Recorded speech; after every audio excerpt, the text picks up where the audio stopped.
Muhammad Ali pulled into the gas station in rural Alabama and knew immediately something was wrong. The attendant, a heavy-set white man in his 40s, took one look at Ali through the windshield and his face twisted into something ugly. He walked over slowly, deliberately, and when he reached Ali's window, he said 5 words that hung in the humid southern air like a curse. "I don't serve your kind." What happened in the next 30 minutes would break a chain of hatred that had lasted 3 generations. And 10 years later, when that same man showed up at Ali's door carrying a baby boy named Clay, it would prove that sometimes the most powerful punch you can throw is the one you never throw at all. It was August 1975, and Muhammad Ali was driving through Alabama on his way to a speaking engagement at a black church in Montgomery. He'd recently reclaimed his heavyweight title by defeating George Foreman in Zaire, and was back on top of the boxing world. But being champion didn't mean much in this part of Alabama, where the Civil Rights Act was barely a decade old and old hatreds died hard. Ali's car was running low on gas, and he'd pulled into the only station for miles, a rundown place called Tucker's Gas and Service just off Highway 80. The station was old, probably built in the 1950s, with 2 pumps and a small garage. A hand-painted sign advertised Coca-Cola for 15 cents. Another sign, smaller and faded but still readable, had been painted over badly. You could still make out the words underneath the fresh paint, "White only." Howard Bingham, Ali's photographer and closest friend, was driving. He saw the covered sign and said, "Champ, maybe we should find another station." "We need gas now," Ali replied. "We're not going to make it to the next town. Pull up to the pump." The attendant was standing in the garage doorway, wiping his hands on a rag. His name was Robert Tucker, though Ali didn't know that yet. Tucker was the owner, had inherited the station from his father, who'd inherited it from his father. 3 generations of Tuckers had run this station, and 3 generations had held the same beliefs about black people and white people, and how the world should work. When Tucker walked over to Ali's car and said those 5 words, "I don't serve your kind," there was no apology in his voice, no hesitation, just flat, cold certainty. Ali looked at him for a long moment. Tucker expected anger, expected Ali to start yelling, maybe try to fight. That's what black people did when you told them no, Tucker believed. They got angry and proved they were animals. That's what his father had taught him. That's what his grandfather had taught his father. But Ali didn't get angry. He just said very calmly, "Why not?" Tucker was thrown off. "What? I'm asking why not? I need gas. You sell gas. Why won't you serve me?" "Because I don't want to," Tucker said. "This is my station. I can serve whoever I want. Now get out of here before I call the police." Ali nodded slowly, then did something that confused Tucker even more. He turned off the car engine, opened the door, and stepped out. At 6'3", Ali towered over Tucker, but his body language wasn't threatening. He wasn't clenching his fists. He wasn't moving toward Tucker. He was just standing there, looking at him with those famous eyes. "Can I ask you something?" Ali said. "I got nothing to say to you. Just one question. Then I'll leave if you want me to. Just one question." Tucker crossed his arms. "What? Who taught you to hate me?" The question hit Tucker like a physical blow. He blinked, opened his mouth, closed it again. "What? I'm asking who taught you to hate me, because I just met you 30 seconds ago. I never did nothing to you. I don't even know your name, but you hate me, so somebody must have taught you that. I'm wondering who." Tucker's jaw tightened. "I don't hate you." "Yes you do," Ali said gently. "You just told me you won't serve my kind. That's hate. That's you deciding I'm less than you because of the color of my skin. So I'm asking, where'd that come from? Did you wake up one day and decide that? Or did somebody teach you?" For a long moment Tucker said nothing. "Then my daddy taught me, and his daddy taught him. That's just how it is." Ali nodded. "Okay, so your daddy taught you. What did he teach you exactly?" "He taught me that white people and black people, we're different. We're supposed to stay separate. That mixing the races is wrong. That black people are, that they're—" Tucker couldn't finish the sentence. Something about saying it out loud to Muhammad Ali's face made it harder than he expected. "That we're what?" Ali prompted. "Less intelligent? Less human? More violent? More dangerous? What exactly did he teach you that we are?" Tucker looked at the ground. "All of that. And you believed him. He was my father. Of course I believed him. But did you ever ask yourself if he was right?" Ali asked. "Did you ever think for yourself about whether what he taught you was true?" Tucker's face flushed red.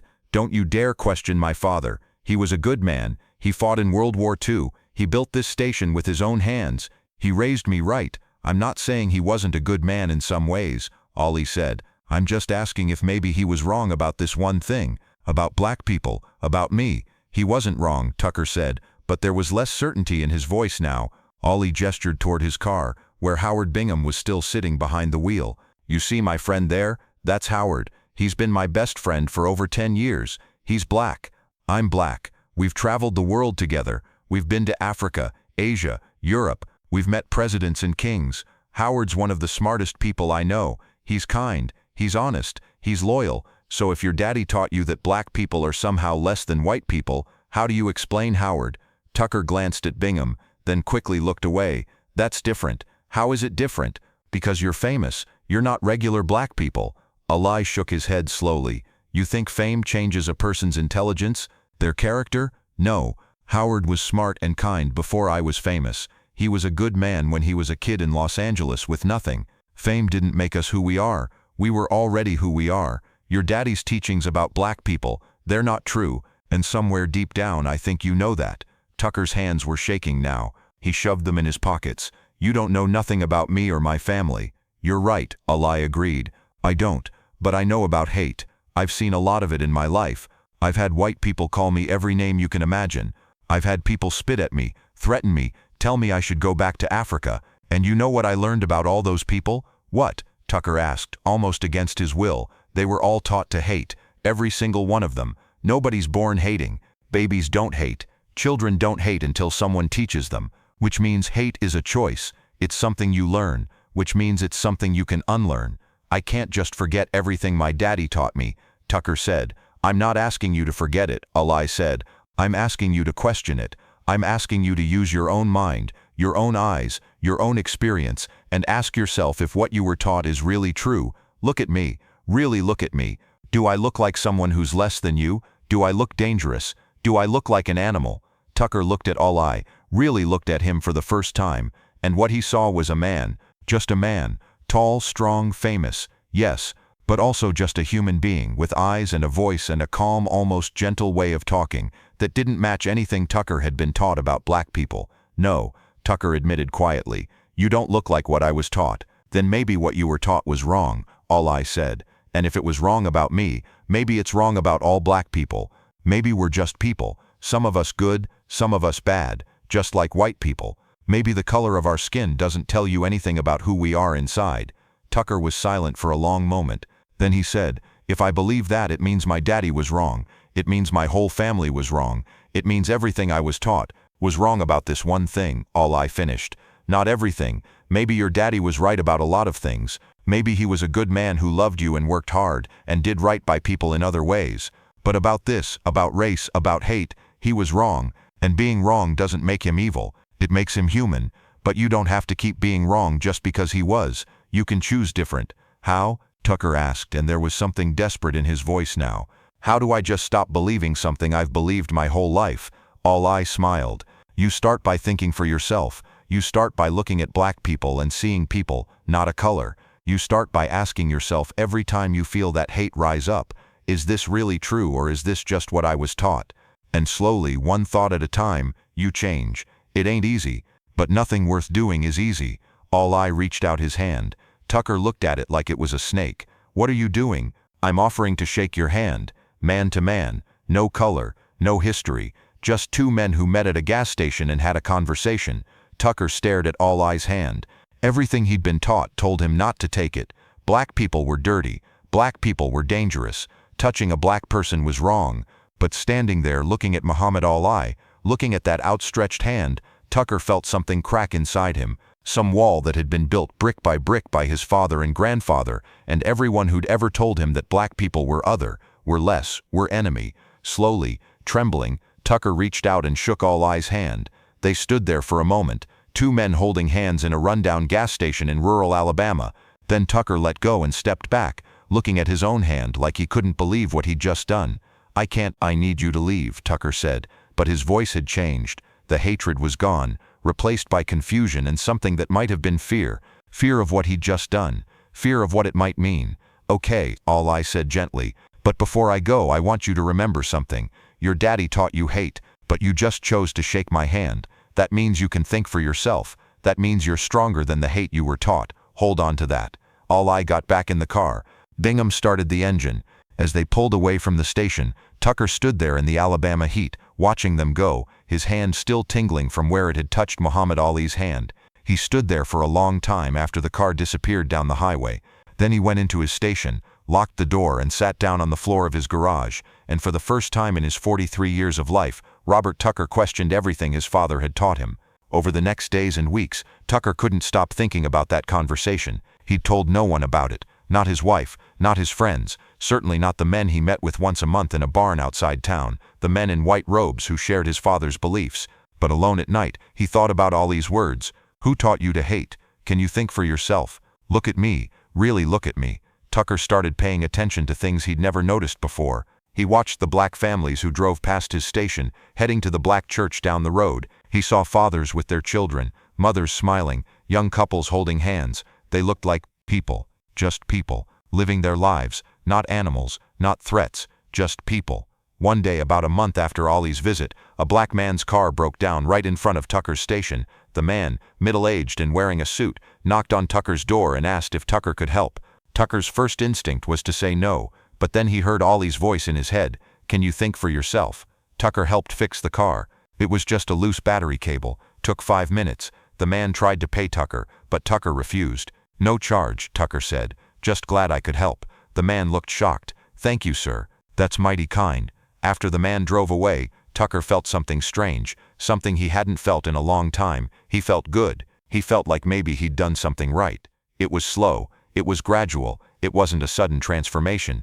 But over the months and years that followed, Robert Tucker changed. He stopped going to those meetings in the barn. He stopped repeating the things his father had taught him. He started treating black customers with respect, even serving them though it cost him white customers who disapproved.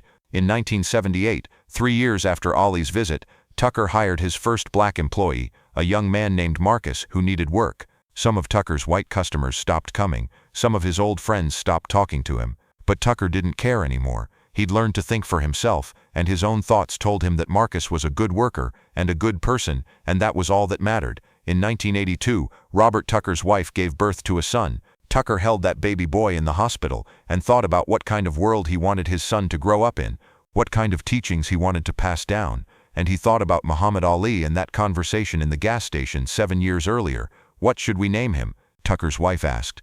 Tucker thought for a long moment. Then he said, Clay. We'll name him Clay. That's unusual, his wife said. Why Clay? It's an old family name, Tucker lied. He couldn't tell her the truth. Couldn't tell her he was naming his son after Muhammad Ali's birth name, Cassius Clay, because Ali had changed Tucker's life, and Tucker wanted to honor that in the only way he could. By 1985, 10 years after that day at the gas station, Robert Tucker was a different man. He'd left the KKK completely. He employed 3 black workers at his expanded garage. He'd made friends with the pastor of the black church down the road. He'd taught his young son Clay that people are people, that skin color doesn't matter, that hate is learned and can be unlearned. But he'd never forgotten Muhammad Ali, and he'd never stopped wanting to say thank you. Tucker tracked down Ali through a boxing magazine that published Ali's contact information for fan mail. He wrote a letter explaining who he was and asking if he could meet Ali. To his surprise, Ali wrote back, "Come to Michigan. I want to meet your son." In November 1985, Robert Tucker drove from Alabama to Michigan with his 3-year-old son Clay. It was the longest trip Tucker had ever taken, and the most nervous he'd ever been. When he knocked on the door of Ali's home in Berrien Springs, his hands were shaking. Ali answered the door himself. He was 43 now, and the Parkinson's disease was visible in the slight tremor of his hands and the slowness of his movements. But his eyes were the same, those eyes that had looked at Tucker 10 years earlier and asked, "Who taught you to hate?" Tucker had planned a speech. He'd practiced it in the car for 12 hours, but when he saw Ali, all he could do was cry. "I'm sorry," Tucker said through his tears. "I'm so sorry for who I was. I'm sorry for what I said to you. I'm sorry for all of it." Ali pulled Tucker into a hug. "You got nothing to apologize for. You changed. That takes more courage than anything I ever did in a boxing ring." They sat down in Ali's living room. Tucker told Ali everything, about the years of change, about leaving the KKK, about hiring black workers, about his son. "This is Clay," Tucker said, gesturing to the little boy sitting on his lap. "I named him after you, after your real name, because you changed my life, and I wanted my son to carry that with him forever." Ali looked at the little boy with tears in his eyes. The Parkinson's made it hard for him to speak clearly, but he managed to say, "That's the greatest honor anyone ever gave me. I want to tell you something," Tucker said, "something I've thought about every day for 10 years. You asked me who taught me to hate, and I said my father. and you asked me if I could think for myself, and for 10 years I've been trying to answer that question, and here's what I learned." Tucker took a deep breath. "I was taught to hate you, but you taught me to think, and thinking, really thinking, not just repeating what you were taught but using your own mind, that saved my life, that saved my son's life. Because if you hadn't stopped at my station that day, if you hadn't taken the time to talk to me instead of just driving away or fighting me, I would have stayed the same. I would have taught Clay the same hate my father taught me. I would have passed down 3 generations of ignorance to a 4th generation. But you broke that chain. You broke it with words, with patience, with treating me like I was worth saving even when I didn't deserve it." Allah smiled, a slow, trembling smile. "You deserved it.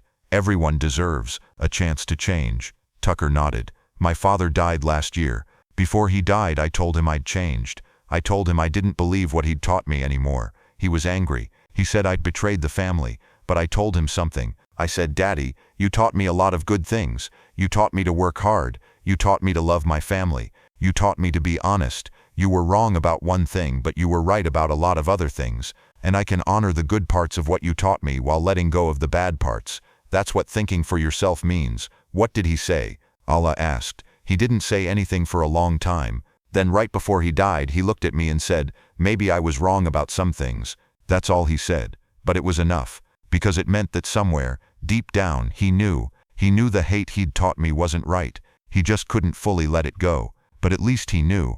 Allah reached out and took Tucker's hand. "Your daddy sounds like he was trying. That's all any of us can do. Try." They talked for 2 hours. Tucker told Ali stories about his life, about the challenges of changing in a community that didn't want him to change, about losing friends and customers but gaining something more valuable, peace with himself. Ali, speaking slowly because of his condition, told Tucker that he was proud of him, that changing your mind takes more strength than throwing a punch, that real courage is admitting you were wrong. Before Tucker left, Ali did something that surprised him. Ali took off the watch he was wearing and handed it to Tucker. "This is for you, to remember today, to remember that change is possible." Tucker looked at the watch, overwhelmed. "I can't take this." "Yes, you can. And when Clay grows up, you give it to him. And you tell him about the day Muhammad Ali and his daddy had a conversation that changed everything. And you tell him that thinking for yourself is the most important thing anyone can ever do." Tucker took the watch with shaking hands. Then he picked up his son and held him up to Ali. "Clay, this is Mr. Ali. He's the man you're named after. He's a great man. He's a champion. And someday, when you're older, I'm gonna tell you the whole story about why you're named after him." Ali reached out and touched the little boy's cheek. "You got a good daddy, Clay. He's brave. He's smart. He changed his whole life because he chose to think. You grow up and be like him." Robert Tucker died in 2004. At his funeral, his son Clay, now 22 years old and a civil rights lawyer, spoke about his father. He told the story of Muhammad Ali and the gas station for the first time publicly. He told how his father had changed, how Ali had planted a seed that took 10 years to fully grow, how one conversation between 2 strangers had broken a chain of hatred that had lasted 3 generations. "My father was taught to hate," Clay Tucker said at the funeral, "but Muhammad Ali taught him to think. And my father taught me to think for myself, to question, to never accept hate just because it's what I was taught. He taught me that it's never too late to change, that admitting you were wrong is strength, not weakness. And he taught me that every person deserves dignity and respect, regardless of the color of their skin." Those lessons came from Muhammad Ali. They were passed to my father, and my father passed them to me, and I'll pass them to my children. That's how we break chains. That's how we end hate. One conversation, one person, one choice to think for yourself. When Muhammad Ali died in 2016, Clay Tucker, now 34, traveled to Louisville for the funeral. He brought the watch Ali had given his father 31 years earlier. After the public ceremony, Clay approached Ali's daughter Lila and told her the story. He showed her the watch. "My father wore this watch every day until he died," Clay said. "It was his most precious possession because it represented the day he changed, the day he became who he was supposed to be. I want to donate it to the Muhammad Ali Center so other people can see it and know that change is possible." The watch is now on display at the Muhammad Ali Center in Louisville. Next to it is a placard that tells the story of Robert Tucker and the gas station in Alabama. The placard ends with a quote from Tucker, from a letter he wrote to Ali in 1995. "You asked me who taught me to hate. My father taught me, but you taught me to think, and thinking saved my life, my son's life, and every generation that comes after. Thank you for not giving up on a man who didn't deserve your patience. Thank you for seeing something in me that I couldn't see in myself." The story of Muhammad Ali and Robert Tucker reminds us that hate is taught, which means it can be untaught, that change is possible for anyone, at any age, from any background, that sometimes the most powerful thing you can do is ask someone a simple question: who taught you that? And have you ever thought for yourself about whether it's true? Ali could have ignored Tucker, could have driven away angry, could have fought him or cursed him or dismissed him as just another racist not worth the effort. But Ali believed something deeper. He believed that every person has the capacity to change if given the right tools, and the right tool isn't a fist, it's a question, it's a conversation, it's treating someone with dignity even when they don't deserve it, because maybe that dignity will wake something up inside them that's been sleeping. Robert Tucker was taught to hate for 43 years, but 30 minutes with Muhammad Ali started a transformation that would take 10 years to fully complete, and that transformation didn't just save Tucker, it saved his son. It saved every person Tucker employed or helped or treated with respect after that day. It saved Tucker's grandchildren, who will never be taught the hate that their great-grandfather taught. One conversation broke a chain that had lasted 3 generations. That's the power of thinking for yourself. That's the power of questioning what you were taught. That's the power of choosing different. If this story of transformation moved you, I need you to understand something profound. Robert Tucker was taught to hate for 43 years. One conversation with Muhammad Ali started a change that took 10 years to complete. That's how powerful thinking for yourself can be. First, share this video. Share it with people who think change is impossible, that people are stuck in their beliefs forever. Tucker went from a KKK member refusing to serve Ali to naming his son Clay in honor of the man who taught him to think.